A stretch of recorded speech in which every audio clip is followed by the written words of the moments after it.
नमस्कार फूडीज, आज आपण आलो आहोत पुण्यातील डेक्कन मॉल मध्ये असणाऱ्या मेड फायर नेशनला। याला आपण बजेट फ्रेंडली पार्टी डेस्टिनेशनही म्हणू शकतो, कारण इथे आपल्याला फक्त 399 मध्ये अनलिमिटेड आणि प्लस फूड आयटम्स मिळतात। एंट्रीला आपल्याला पेमेंट काउंटर दिसेल। इथे पेमेंट केल्यावर आपल्याला एंट्री टॅग दिला जातो। चला मग पाहूया इथला pleasant ambience.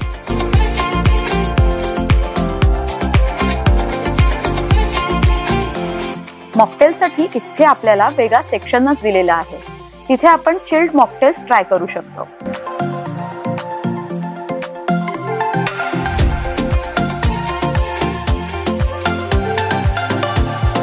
Under one roof यांनी बर्थडे पार्टी साठी सुद्धा सेपरेट सेक्शन दिलेला आहे आणि इथेच मागे बुफे लावलेला आहे।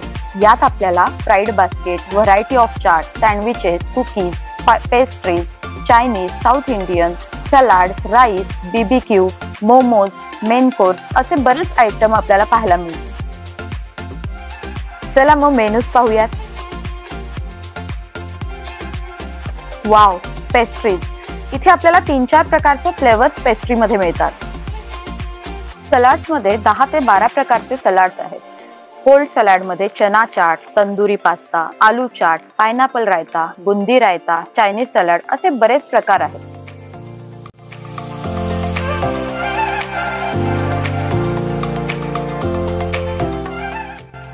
स्वीट्स मध्ये 2 प्रकार मिळतात। आज दुधीचा हलवा आणि गुलाबजाम आहे।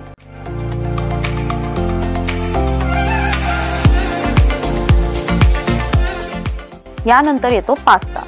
इथे व्हाईट सॉस पास्ता आणि चायनीज पास्ता आहे। पुढे मेन कोर्स मध्ये व्हेज कोल्हापुरी, पनीर बटर मसाला, आलू मटर मसाला अशा 3 प्रकारच्या भाज्या आहेत। त्यानंतर दाल मखनी, जीरा राईस, दाल तडका आहे। तर पुढे चायनीज राईस सुद्धा आहे। आता येतात चायनीज स्टार्टर्स। यात chilli potato, paneer chilli, Manchurian असे चायनीज आयटम्स पाहायला मिळतात। यानंतर येतात आपल्या सर्वांचे आवडते चाट। यात पाणीपुरी, मिक्स भेळ, पापडी चाट असे बरेच प्रकार असून सेल्फ सर्व्हिस असल्यामुळे आपल्या आवडीनुसार ते बनवून घेऊ शकतो। चला मग आता पेटपूजा करूया। सगळं ट्राय करायचं म्हणून आम्ही थोडे आयटम्स घेणंच प्रेफर केलं। मोमोज मध्ये पनीर मोमो आणि व्हेज मोमो होते। पनीर मोमो तर एकदम ऑसम। या सगळ्या बरोबरच चिल्ड मॉकटेल्सचा आस्वाद घ्यावा म्हटलं। इथे आलोच आहोत तर कॅलरीज आणि डाएट बाजूला ठेवूनच यायचं बरं का। त्यानंतर आम्ही manchow soup, paneer balls, crispy dosa, kebabs, pasta, pastry असं सगळं ट्राय केलं। जिभेची नुसती चंगळ चालली होती। सगळ्यात आवडलं ते म्हणजे क्रिस्पी कॉर्न्स, खूप भन्नाट होतं। आणि आता आली ती म्हणजे मुलांची आणि आपली सुद्धा आवडणारी गोष्ट, ती म्हणजे पिझ्झा। तो मात्र डायरेक्ट टेबलवर सर्व केला जात होता। हे सगळं इतकं हेवी झालं की मेन कोर्स पर्यंत आम्ही पोहोचलोच नाही।